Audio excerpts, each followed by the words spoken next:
好，来看一下啊，这个杜特地突然被捕了。那这个快讯消息就是说，他从香港返回马尼拉的时候呢，就在机场这一边被逮捕。我们来看看画面哦，这个是菲国的警方今日执行国际刑事法院的逮捕令哦，在杜特地上午从香港返抵马尼拉机场的时候，在机场就把他给拘留。消息人士讲说，当警方向杜特地宣布逮捕的时候，杜特地还低声的回应说：“你们干脆。”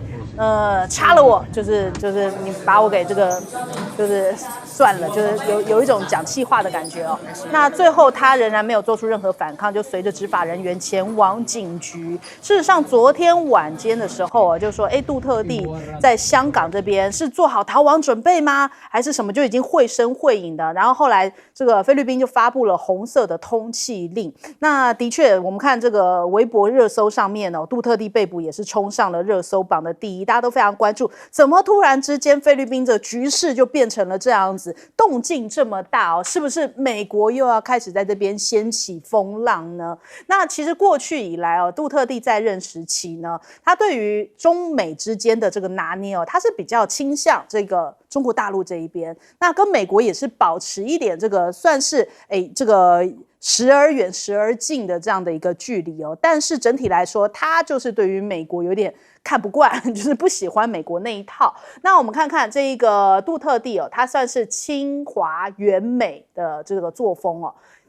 那这也是刺激传统亲美的军方，传出美国中情局策动政变，要把这个杜特地给推翻。那杜特地也在讲，就说你不要把菲律宾当成蚯蚓哦，这些都是过去在这个他任期之间他曾经说过的话。他也暗示美国如果想要在南海跟大陆对抗，最好准备带头冲锋陷阵，并且全力以赴，而不是把这个重大责任放在区域盟国或伙伴身上。意思就是说，你要跟大陆去杠啊，你不要找我们这些当你棋子啊，你要杠你自己去杠。他说，我们绝对赢不了和中国的战争，但是老美始终在催促我们、煽动我们，把我们当诱饵。你把菲律宾人当什么？当蚯蚓吗？就是呛美国呛得很凶啊，好几度在呛美国，都是在公开的这种场合上面呛美。而且呢，就是他还甚至有讲过一句话，我永远没有时间去美国，就是拒绝跟美国方面会面。在菲律宾这边，他说如果美国你要驻军就要付钱，美国人可以开始打包啦，你想回来吗？要回来就要付钱。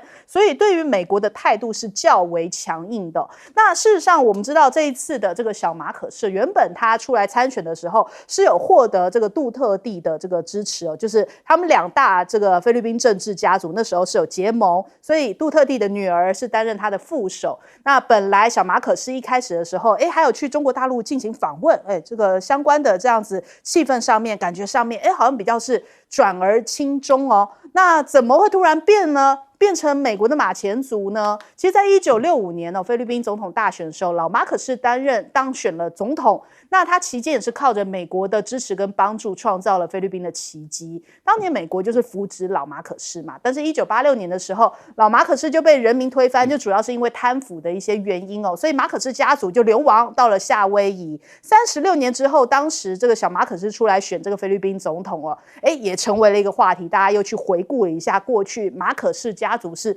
跟美国之间这个千丝万缕的关系，是不是等于这一回美国抓住了小马可仕的什么把柄呢？或者是说马可仕整个家族就是在美国的手上握有太多的把柄了，所以让美国能够因此来控制菲律宾，影响台海跟南海的布局。现在看起来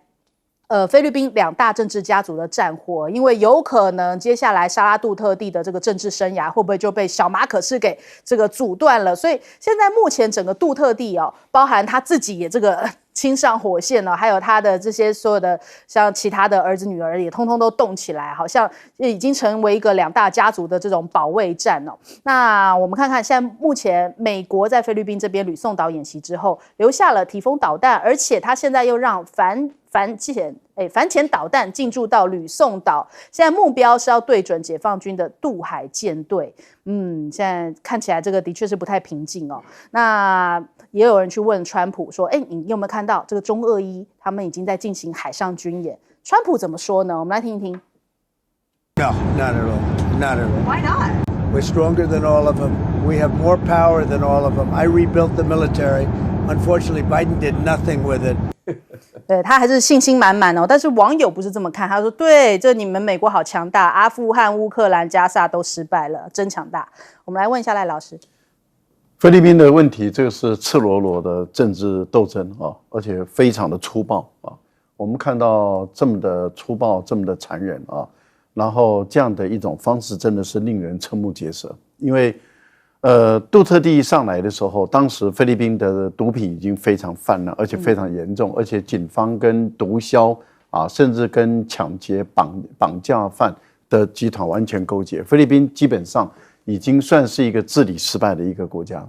那杜特地这样的一个检察官出身的啊，尤其是在南方，他的治理是很有绩效的。他成为菲律宾总统的时候，他采用的很激烈的手段。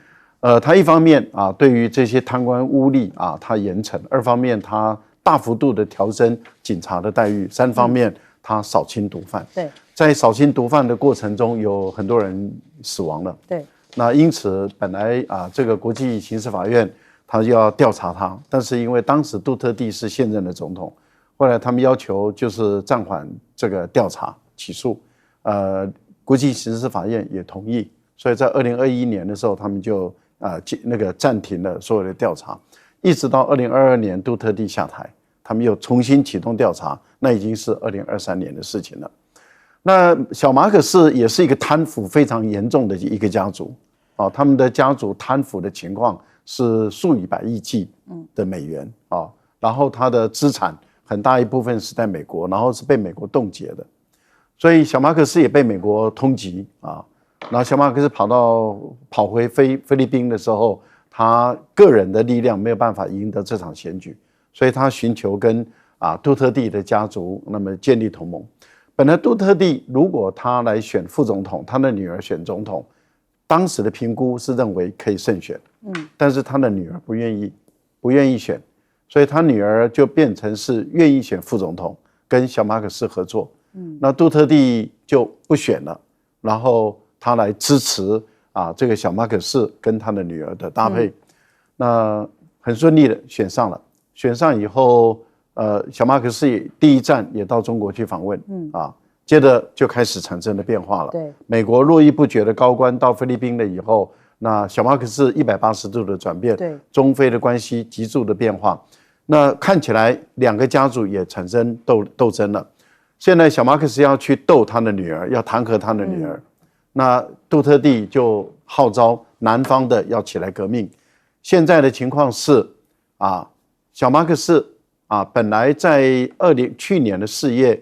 说他不会逮捕，也不会允许这个国际刑事法院逮捕这个杜特地，但是在11月的时候改口说会配合去逮捕。那现在马上就进行逮捕。对，你就可以看到一个国家的政治斗争到这种地步，太粗暴，太赤裸裸了。好，来请教苑老师。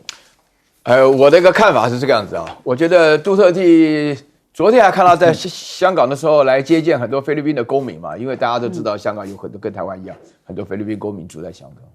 然后今天突然传出这个消息的话呢，我看了一下，我觉得杜特地本身的话呢，见招拆招就是有阴谋的了我讲4个理由了。首先第一个的话呢，杜特地他在表现的过程当中，虽然很突然但是他在这个马尼拉机场的时候呢，就还拄了个拐杖，然后身体还不错然后呢，就是表示他完全没有任何的感觉，然后只讲了一句话：“你干脆把我杀了算了。”为什么呢？我觉得要引发同情为什么要引发同情呢？就要讲到第二点了，就是说杜特地本身的女儿 Sarah 他现在已经决定要选下一任的菲律宾总统了就是也准备开始布局了嘛。大家了解菲律宾是非常 emotional 就是非常情绪的嘛他是这个南部民达纳欧里面是要派来到北边参加，他本身来讲在菲律宾的政治非常有影响力所以在这种情况之下的话呢，那么他基本上这个动作就是我觉得引发同情，因为我觉得他没什么错。这第3点的话，他所有的错误就是他远离美国我跟你讲刚刚翟轩讲说什么对美国什么的，他对美国非常直接，他曾经说过奥巴马是那个伤了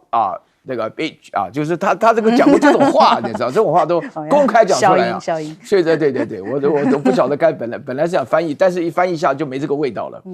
就是说是那个他当时就非常骂，然后这边讲的话非常对啊。他说菲律宾不要当 bait， 什么叫 bait？ 一个饵，因为通常我们用蚯蚓来钓鱼嘛，对不对？他说不要当这个，他讲的对啊，完全对啊，对不对？就是我觉得杜特地本身来讲的话呢是非常好。另外的话呢，第4点就是国际刑事法院的话呢，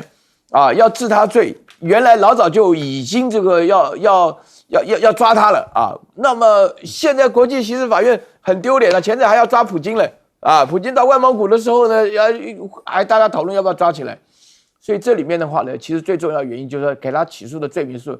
他滥杀无辜啊，就是至少6000人以上啊。然后据这个菲律宾的调查。我觉得这里头啊，当然就有非常重要的线索。但是我要讲，今天我听到杜特地他讲了一句话，他说：“我为什么要做这些事情？我为什么要反毒？我就是为了菲律宾人，菲律宾不能够再沉沦下去。”那菲律宾当然听得进去啊，所以我觉得今天这个动作对他来讲是一个非常成功的助选呢。内塔尼亚胡为什么不抓？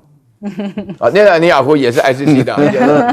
内塔尼亚胡美国就没有同意要抓他，对不对？普丁的话呢也不敢抓，对不对？抓了杜特地的话呢助选，看人来的，来看人抓，看美国的心情抓。对。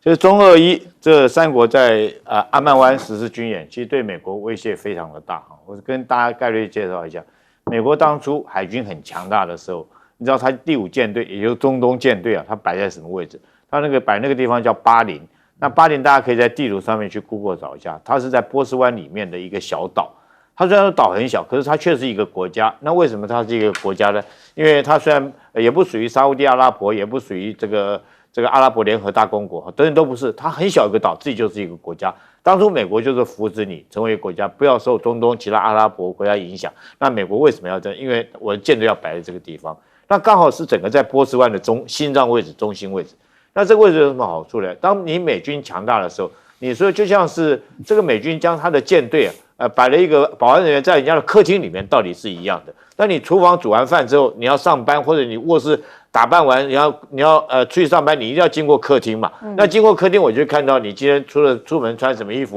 你今天心情好还是不好。如果不同意的话，就把你直接你连大门都出不了，你连客厅大门都出不去。所以他以前就摆在这个地方，目的也就是为了波斯湾的这种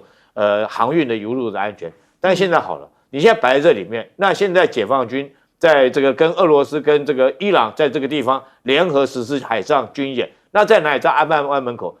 换言之，这叫什么？这叫关门打狗。你在人家客厅里面，我现在在你的客厅外面实施联合军演，那你想想，你美军在这边怕不怕？他非常的怕哈，怕了这个。我特别讲，川普不要在这边讲大话，你有本事你就将你的华盛顿航母就继续摆在巴林，他跑掉了，他跑到红海去了，因为知道如果说是万一被关在这里面，在海上一布个雷，阿曼湾这个赫姆兹海峡一布个雷以后，你那个舰队根整个就出不来，所以影响是非常大。那为什么会有这个动作呢？我觉得当然各国有各国的利益了。伊朗来讲的话，因为叙利亚这个垮台以后，那他的这种联盟就倒了嘛，他必须要靠苏联或者靠中国，俄罗斯协助他。那中国因为在伊朗有它的石油的能源的需求，所以这几个国家就联合起来，故意在阿曼湾演习给你看。换言之，这个演习我简单讲叫关门打狗，那里面就是美军在那个洞里面，在那个波斯湾里面，所以影响是非常的大。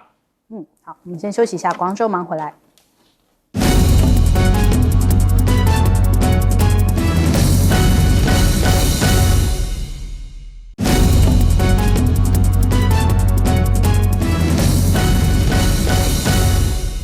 好，不是美国内部不爽马斯克，现在连乌克兰都不爽马斯克。X 现在受到了大规模的网络攻击啊 ，IP 位置显示就是来自乌克兰。那根据卫报报道呢，这个马斯克没有提供证据佐证他的说法，但是呢，他后来接受福斯的专访时候就说啊 ，X 被攻击啊，是乌克兰地区发动这样的攻击哦。那马斯克还发文，他说这个结束俄乌战争的关键在于乌克兰寡头要实施这样重拳制裁哦，只要打击乌克兰前10大富豪，俄乌战争很快就会结束了。但是这个说法呢，和欧美目前聚焦制裁俄罗斯的做法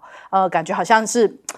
大相径庭所以引发了广泛的关注。这番言论呢，也被人家就是质疑说，你是不是站在俄罗斯那一边呐？那马斯克就再度强调，他说，一直以来他都是支持乌克兰防卫啊，我的心力是这样子给你们使用的。那的确，现在看起来，越到和谈的这个时间点。感觉乌克兰的前线越来越紧张了。那目前库斯克的乌军发动包围战，那其实是被包围是被俄罗斯包围那现在还不只是包围了库斯克俄罗斯还首次呢跨界攻占了这个苏米州土地，也就是乌克兰的土地，这也是2022年战争爆发以来首次攻入到这个苏米州所以现在看起来从7个方向来推进乌克兰已经好像快要被层层叠叠的这样子包围起来了。那在俄罗斯来说的话，他们是快速要推进收复这个库斯克的相关作为。乌克兰的总司令在讲说，没有，我们没有被包围，他是否认这个被包围的风险因为不能让这个整体来说可能气势军情上面大家不能够气势溃散，所以是不是也要对外这样子来做一些喊话呢？那卢比奥又加码，他说乌克兰必须做出让步，也就是领土上面的让步。根据《纽约时报》的报道，他说卢比奥对记者们说，我们必须带有一种强烈的意识那就是乌克兰准备要做一些困难的事情，就像俄罗斯人不得不做一些困难的事情来结束这场冲突，至少以某种方式来暂停一样。换句话说，就是领土让步很困难，但是你也必须这样子来做出决定，才能够让这个和平有机会继续谈下去嘛。那还有呢，美国的特使他们在3月11号的时候就是透露出来，泽伦斯基在上周已经有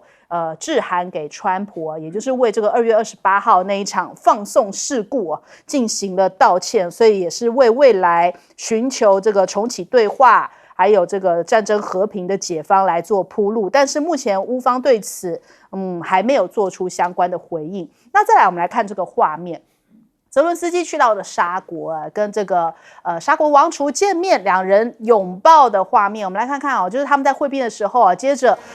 乌克兰和美国的官员也要举行这些会谈。那华府也希望说能够为俄乌战争取得实质性的进展。那这个时间点也蛮巧的就是你访问沙国的时候刚好是美乌会谈，那乌方讲说这个是一个巧合啦，并不是这个刻意安排的。可是经济学人倒是认为说是不是有点巧的过头了。那我们来看看美国现在借由沙国的会谈重新来评估一下这个乌国停战的意愿。根据2名美国官员的说法，他们计划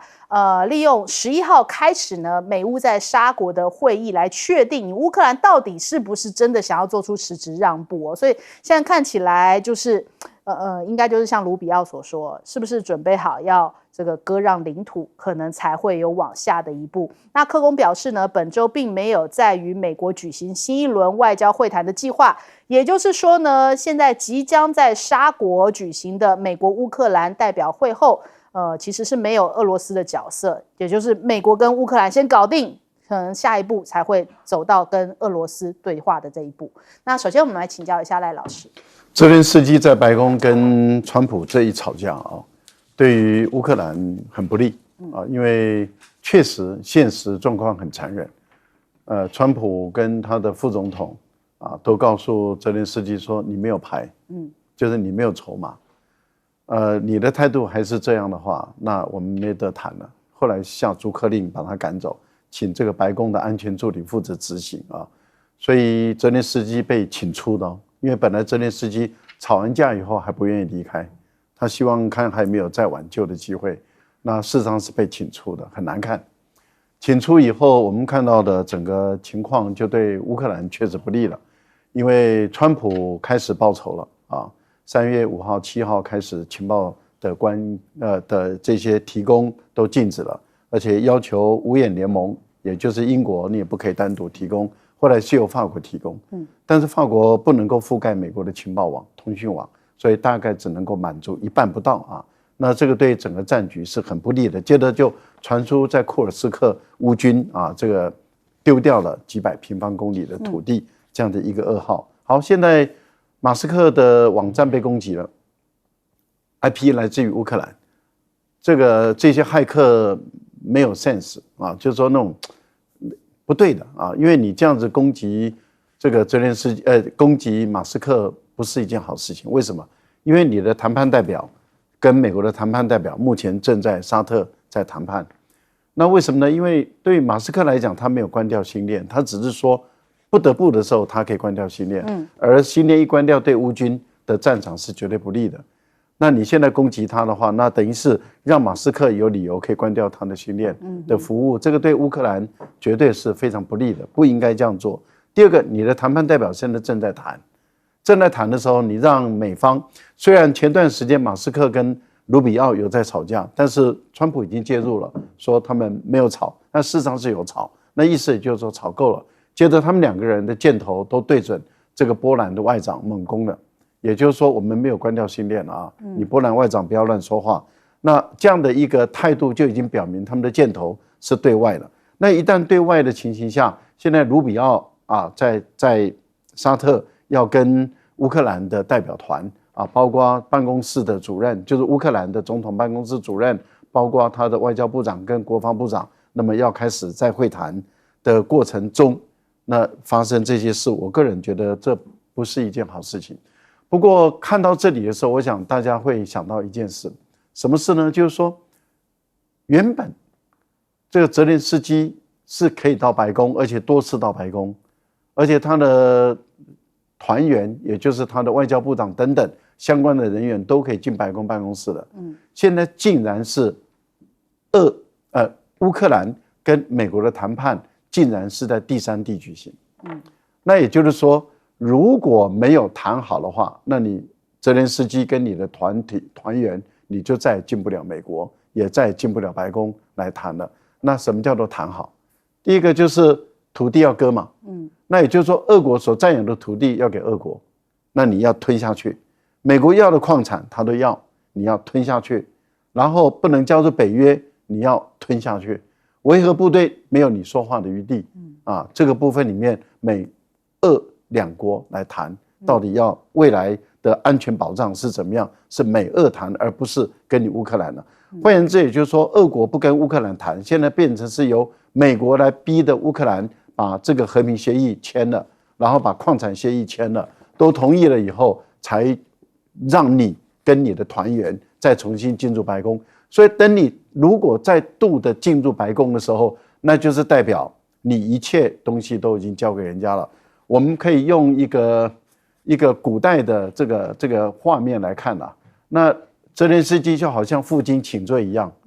背了一根筋啊，那个机颈在后面绑着，然后呢赤裸裸的，然后用一张牛皮，然后把他的土地都划掉啊，划了大概这个15万吧平方公里的土地，然后双手献上，然后由这个川普来笑纳，然后另外一手再转交给普丁再笑纳放在口袋啊，乌克兰矿产被美国人刮走了，土地被俄罗斯刮走了，这叫做匹夫之勇啊！人家文王一怒而安天下，你这泽连斯基一怒就丧权辱国。好，请教苑老师。我觉得这个是一个非常大的遗憾因为我必须坦白讲这个国际政治的话，不是用理性来做判断的了尤其是这个民族主义的话呢，是用感性做判断的因为你要了解就是说泽连斯基他的做法上来讲，离开华府后，他马上6个小时就赶到伦敦去，在伦敦受到了前所未有的欢迎就是英国人除了足球踢进世界杯前4名，要不然就是英国女皇出来，还很少有这么多人夹道欢迎的。这个泽连斯基大概心里会想到受到了莫大鼓舞。另外的话呢，我觉得在乌克兰内部的话，现在出现一个非常麻烦的地方，就是说，其实泽连斯基在乌克兰内部受到非常高的声望的支持他们的国会叫拉达，里面来讲的话呢，就是同意暂时的情况延续，而且他是唯一的领袖。这个话的话呢，连他这个竞选当中这个扎卢日内的话呢，都是同意的。所以说，泽连斯基在这种情况下，我必须要强调几件事情首先，第一个，魏科夫讲说泽连斯基写了一个道歉信什么叫魏科夫？魏科夫是这个川普派去跟普丁谈的一个特使啊，他现在主要的工作的话呢，就是要得到这个普丁的这个认可。我不知道啊，威科夫是从哪里来的消息啊？我认为泽连斯基不可能写道歉信。为什么不可能写道歉信呢？因为他自己身上背的这个国家的荣誉啊，还有这个名誉。另外，他不要说这个别的，到欧洲的话，他很受欢迎啊。虽然很多人都在讲啊，欧洲其实没用啦，不管怎么样，但是泽连斯基他本身做的事情上的话呢，我觉得，坦白讲，这为了国家的这个责任嘛，他必须按照这种情况做下去啊，对不对？大家要了解。那我自己觉得这个事情，我觉得普丁今天我看到他讲了一句话，我其实对他有一种更大的期待，因为我觉得说是阿克萨洪水事件，就是有关于巴以冲突的时候啊，就是1年多以前的时候，马斯克还讲过一句话，他说战争要结束，一定要获胜的那一方能够原谅战败的那一方。就这种情况下，那我觉得我今天听到普丁讲了一句话，他提出他的一个和平的一个设计啊。他讲到说是他原来不愿意打这个仗，一开始还不愿意猛攻啊什么的，但我觉得普京的话呢，他可以讲的更多一点，尤其在目前这个阶段，因为我觉得说这个阶段的话呢，如果说是川普这么期待能够见到普丁啊，所以说换言之话，大家要强调说不是4月份就6月份，那么这个川普也可能会见到这个习近平的时候呢，他们基本上呢都是会讨论到这个要结束俄乌之间的冲突。我是希望大家能够基于人道主义的立场，也基于这种民族情绪，稍微原谅一下乌克兰，这个事情本来就不应该发生的，所以大家我真的蛮寄望于这个俄罗斯能够稍微放乌克兰一马了。好，请教将军。我们到现在听到的这种报道都是川普要求什么，泽伦斯基在讲什么，欧盟在讲什么，但是我们有没有听过这个普京他要什么？但是现在打胜仗的是普京的，要不要和谈的权是在普京手上，不是在川普手上。川普不见得这个提出的条件。我跟你讲，他有没有问过、征询过普京愿不愿意？我现在将俄乌战争现在最新的，其实顿巴斯那边大概目前还在对峙当中了其实最惨的是库斯克这边库斯克这边有多惨？我给各位看一下，他昨天开始大反攻这是昨天的一个战况图，我特别将它整理出来。这个红色大块的部分是之前的面积。那来讲的话，你看才短短1个礼拜，这个俄罗斯的反攻已经打下这么大一片地方。其中我要请各位特别注意到有2个地方在北边这边小洛克尼亚，这个是北部来讲库斯克最重要一个战略据点，小洛克尼亚跟这个洛克尼亚这2个城市来讲的话，已经被俄军打下来，俄军打下来就是这里面的乌军大概跑不掉了。那大家可以看到苏贾是这个整个库斯克重要的一个战略要地，如果这个城镇被攻陷来讲的话，这个也是乌军来讲这边连跑都跑不掉。那现在来讲的话，你看他几面在攻击他，这个突出来都是攻击的箭头全部指向苏贾。最惨的是什么？昨天甚至有个新闻是说，这个俄军连相片都出来，他们从这个天然气管道钻到这个苏贾那个城市里面去，从一个超商里面突然冒出来。这跟当年这个北朝鲜北韩来讲的话，他们从地道钻进去突袭青瓦台的这种动作是如出一辙。那苏贾现在城镇来讲，在市区里面已经在展开激战。那我们再看南部，很明显的，不管从这边或这2个突出部来讲的话，这边是越境攻击的这个越境攻击的这个俄军很明显，他准备就是切断他这条很重要的补给线，而且只要他我们一般有时候翻译称为苏米或者称之为苏梅，大家可以很明显看出来，从这个我画的这个地形图很明显看，一旦这个补给线这个重要道路被切断之后，事实上已经是切断了啦。我们军事来讲。虽然所谓兵力未到，火力先到，你只要火力能够到的地方，这个就已经在它覆盖的范围之内。那很明显，这个距离都不是说是几公里远，不是，都甚至像苏贾这个地方，甚至于2军会师来讲，俄军的东西2边的会师都剩下几百公尺的会师，那都彼此来讲的话，这个都互相机枪可以互相支援得到。这种距离来讲，苏贾可以说已经完全没有了。那我现在特别要担心的，这个乌克兰特别要担心的，倒不是能不能够这个撤走回来。而是会不会全军覆没在这边？所以我刚刚听到一个最新的消息这个时候，这个泽连斯基居然做一个什么动作？他用无人机大举去攻击莫斯科。那我跟你讲这真的是会激怒普京，这真的是叫做垂死挣扎，你知道？这个时候你去弄他莫斯科，你想想普京会不会采取报复的行动？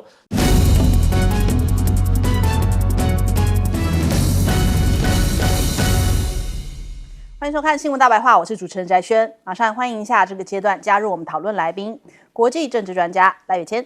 主持人好，观众朋友大家好。台大哲学系教授苑举正，哎，翟轩好，各位观众朋友大家好。退役少将厉正杰。翟轩好，各位观众大家好。好，我们看这个美股黑色星期一，因为看到了这个川普讲说美国的经济可能要衰退，哇，这一句话真的是让美股吓傻了吧，华尔街都吓趴，美股暴跌，科技股被抛售，经济衰退的恐慌加剧哦。那华尔街的股市暴跌。特别是这个标普500指数下跌2.7%，而上周也是下跌了3.1%哦，就是等于是6个月来最差的单周表现，直接从上个月的峰值掉了4兆美元。换句话说，就是川普上任以来涨的所有幅度全部通通都吐回来了。那华尔街的大多头之一啊，还来警告说，接下来美股可能要迎来闪电崩盘，哇，真的大家要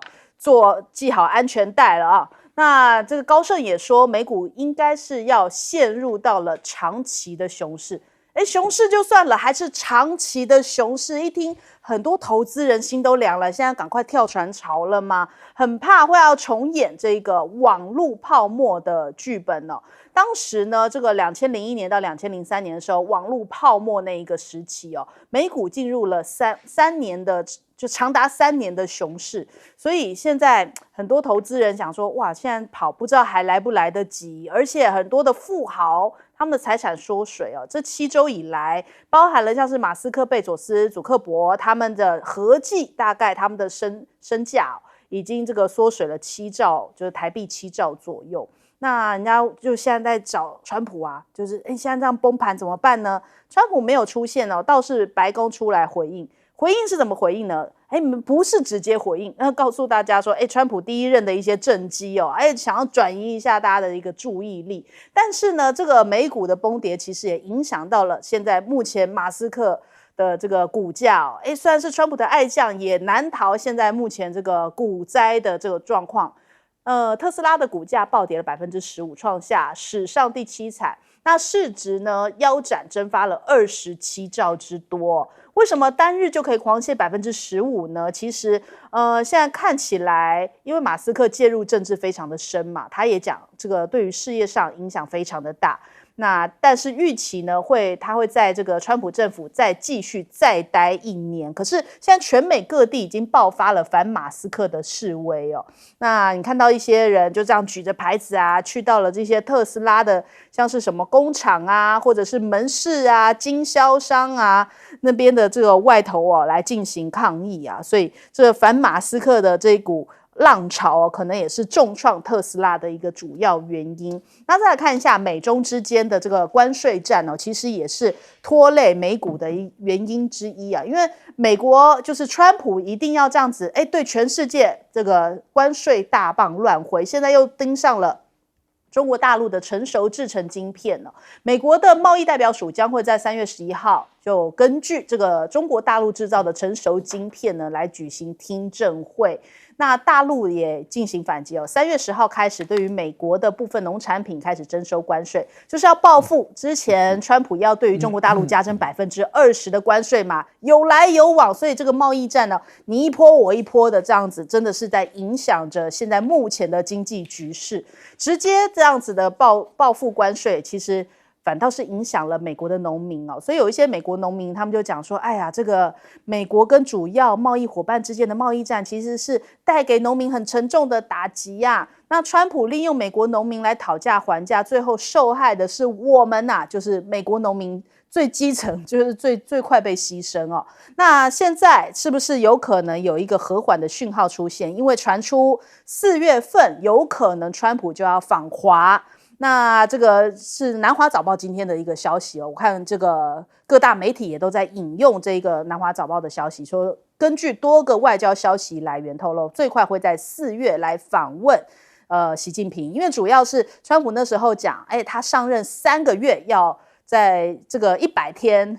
左右要来中国大陆访问，那到4月的话差不多这个期限就要届满，所以4月是一个期间。但是刚刚又有一些陆续有消息，因为说2人的生日都是在6月份所以有可能会延到6月份有生日峰会。那消息人士讲说，原本因为川普是希望习近平能够到这个佛州的海湖庄园来这个进行访问哦。可是中方呢是希望可以是比较正式的会面，觉得海湖庄园不够正式，所以就是认为说应该是你这个川普过来中国大陆的访问。那如果真的是川普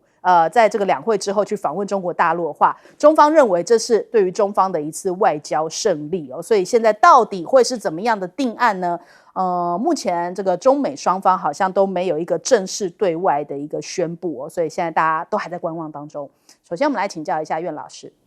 首先呢，我要谈一下哈，这个美股大跌啊，大家要了解，我综合分析来讲啊，应该说是有4部分的原因了啊。第一个的话呢，高处不胜寒呢，美股确实41000多点啊。那么这个比例的话过高，因为美国乱印钞票的结果，所有的钱都涌入了股市，这是一个非常算是一个非常这个严重而且是一个特殊的现象啊。那这是第一点。然后第二点呢，股市呢要求的是什么呢？要求的是稳定啊。那么川普这1个月来呢所出现的一个现象呢是极其的不稳定。这个不稳定呢，除了关税以外呢，得罪了盟邦啊，得罪了世界各地的人啊。我并不是说呢，这个川普本身呢，这个得罪不得罪啊，拿这个关税大刀乱砍啊，就是关键就是他不稳定的原因啊，还不是关税，而是他根本都搞不清楚他到底要做什么啊，凡什么事都是随心所至啊，一下子要加，一下子又停，一下就要加的话，那现在他得罪的人的话呢，都是跟美国贸易量比较大的话呢，对这个产生的印象就是非常不稳定。然后第3个的话呢，就是要讲到马斯克的扮演的角色哈，大家都知道马斯克呢。他原来的话呢，在搞政治以前呢，是非常有名的科技新贵。我们一度上认为他是继贾伯斯之后最厉害的科技人才。但是马斯克的话呢，最重要的除了 SpaceX 不能够变现以外，他的特斯拉是终于变现，而且还是在2018年在上海开厂以后变现的啊，那么变成了一个非常重要的电动车。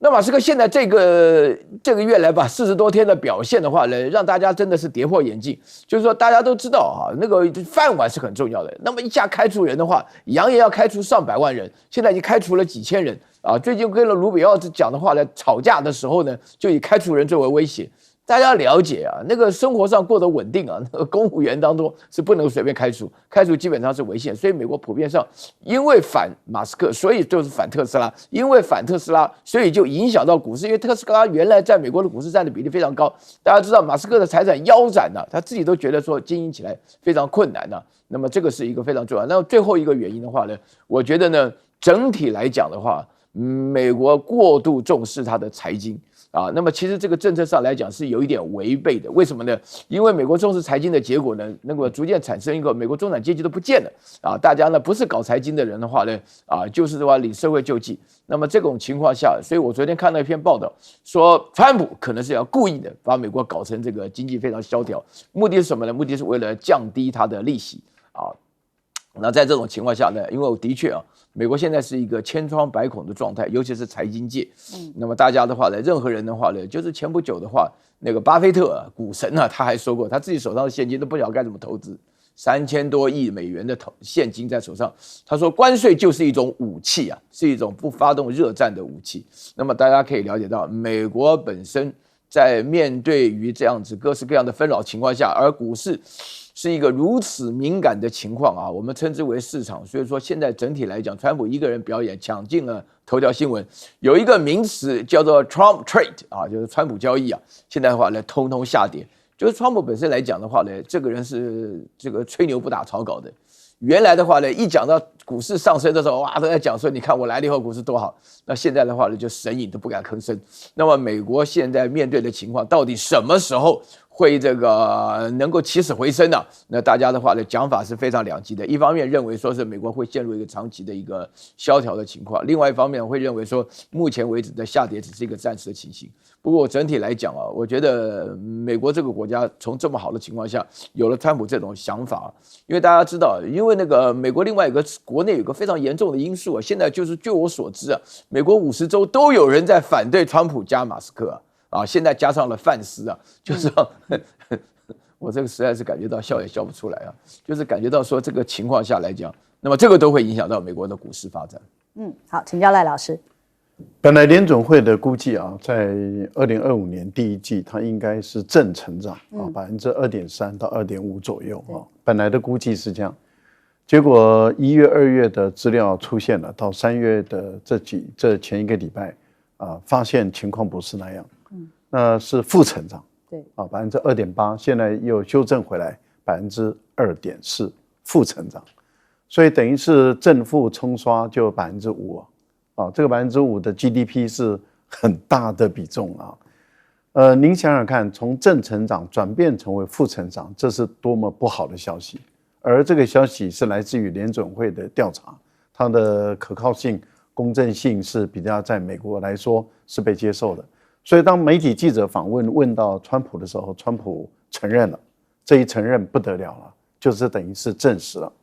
虽然川普有在想办法和缓，说这个衰退不会是长期的，是短期的，它有可控性。可是问题就在于，大家对于经济来说，是谁相信谁是谁可控制的呢？尤其是这种信心一崩溃以后啊，就一直往下走，而且力道可能会越来越强，然后就是迅猛的往下走。目前我们看到礼拜一，它的恐慌指数已经飙涨到18%到19%，这恐慌指数这么高，你就可以知道一天哦，它可以拉到这么高，然后所有的其他的股市几乎都是4%、5%、10%的这样重挫。这个当然就引起了很多投资者的大恐慌，台湾也扫到了嘛。你看台湾一开盘的时候也是重挫，那么后来有点拉回来。那台积电跟我们之前的预估一样啊，似乎是有在护盘，但是因为我们看到啊，这将近10天以来，外资都是几千张、上万张这样卖，然后投信却一直在买，这不合理了哦，就是投信一直在买，外资一直在卖，然后这样的一个反向的一个操作里面，操作中我们看到台积电破了1000块了，往下走了。这个一走，这个当然台湾的很多半导体啦，或是电子啦，或是3C啦，他们的信心就会开始动摇了。那如果继续往下走的话，我想这个美股的影响就会很快的就浮现出来。我觉得美国的问题该怎么办呢？那川普他原本他认为他的关税是一把利刃，而且是非常有用的工具。结果第一个是中国根本没有在怕，而且一点都不在乎，也就是你怎么出手，我就比你更狠，就是不断的。而且大陆打的又是组合拳，又不只有关税而已，他也稀土也给你控制，然后很多方式都给你，甚至很多这个列为不可靠实体清单都一个一个来。那大陆的组合拳是越打越密，越打越节奏越打越快。我觉得对于美国人来说的话，尤其现在是正在春天春天的重要性在哪里？农民要不要播种？那也就是美国的农民的出口最大一宗还是到中国大陆。即使大陆已经缩减向美国的农民购买这些粮食，或是购买这些农产品，但是中国大陆还是美国的第一大的出口国。而现在大陆对农产品，美国的农产品再加关税，美国的农民就面临一个我要不要播种？我如果播种，我的成本就下去了。对，结果最后我又卖不出去，我怎么办？可是我如果不播种，我都没有。对，那我不播种，你政府要不要补贴？我播种以后卖不出去，你政府要不要补贴？一旦你美国政府补贴，你美国政府就没有资格再说别的国家的农业补贴的问题了。那这个对于美国的政府来讲，就陷入两难的一个地步。你可以看到，川普本身胡搞瞎搞，其实搞到最后，搞到他们自己国家。好，来请教将军。我想说，川普真的是忘了他自己的身份是什么样的一个角色这个套句哪吒里面电影的台词专和这从来毁誉都看淡，专和股市对着干。那现在来讲的话，挥舞着关税大棒，打在这个盟友的头上，这个痛在股民的心上，这个笑在敌人的脸上。现在不就是这个样子吗？但是我觉得这次股市来讲的话，因为川普所作所为，其实我想大家全世界，他真的是很任性、很随性，他想要怎么样就怎么样，不经过深思熟虑。那你要知道，当一个国家的元首甚至于说你要认清你自己的角色，你今天这个一言九鼎，你的身份是非常重要的。你甚至于任一个措施下去，你如果说小到一个国家，你可能只影响这个一国之民，但川普来讲，你影响就是这个，你不只是影响你美国，甚至会影响到全世界的走势。那之前大家用了这些人，我相信美国很多人都还在经济方面有了解的人也都知道这个最基本的道理。难道以前拜登不懂吗？难道只有你川普聪明，拜登是笨蛋吗？我觉得绝对不是这样。就算是拜登是笨蛋，你川普聪明，然后底下有很多的他们的幕僚人员应该给他提供很多的建议。但是我相信川普对这些建议他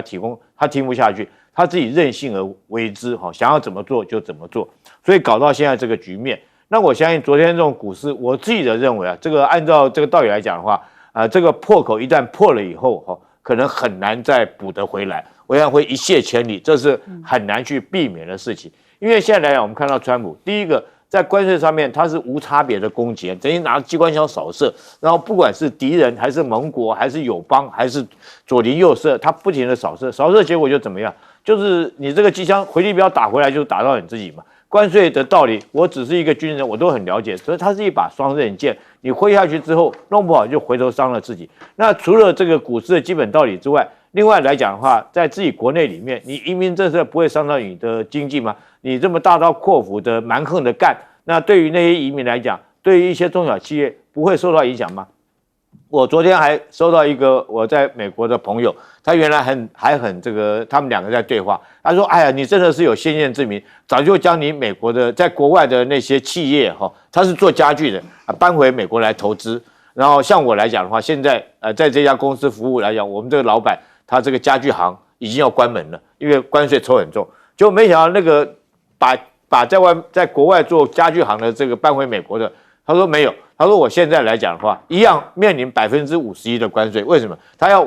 说他要进口木头，但木头一样被课征关税。但你这样等于说是毫无差别的攻击。那我们特别讲说，这其他国家这个绝对也不是等闲之辈。我们现在看到，不管是加拿大或者是中国来讲，都针对性的也实施报复性关税。虽然我们大家会笑加拿大你那个东西人家对你是全面的开征25%，你只能去征他一些什么香吉士啦或者一些这个像欧洲针对你。但是问题你要知道，中国像对他开征的是农产品，也就是你选民的地方针对你那个州的选民来特别修理你。那州选民一旦东西卖不到中国大陆去以后，他们会怨恨谁？就是怨恨你川普嘛。所以我特别提醒当一个总统的人，不要忘了自己的身份，不要把自己做小了。这样的话，事实上是你如果说是一个全世界重要人物，影响是很大的。如果你只是一个国家总统，你要把自己做小了千万不要跟哪吒一样，不管毁誉。将军是不是也在回应赖清德啊？没有。要不要顺便回应2句？所以我很荣幸，我真的很荣幸。我是一个退伍军人这个社会疑虑很久了，究竟我们的3军统帅小孩有没有当兵大家这个不管立法院的质询，或者是报章媒体的报道，或者是对于坊间茶余饭后，大家都在聊这个问题，都有这个疑问但是很遗憾的，从国防部长到民进党党部的高层也都没有替他本人回答，然后他自己本人也不回答。那我很荣幸，这么重大一个这么有荣誉的工作，居然让我一个退伍老兵来替他解除这个大众的疑惑我这边赖清德小孩有当兵大家不要再怀疑了。那也希望大家以赖清德为表率，对不对？鼓励自己的儿子一定要从军报国，以这个从军为荣，这样才能够保卫我们自己国家。他志愿役还是替代役？所以也希望如果有争端的时候，也可以弭平大家疑虑，到底会不会回来台湾？在这个紧要关头的时候，也希望可以顺便回答一下我们先休息一下，广告之后马上回来。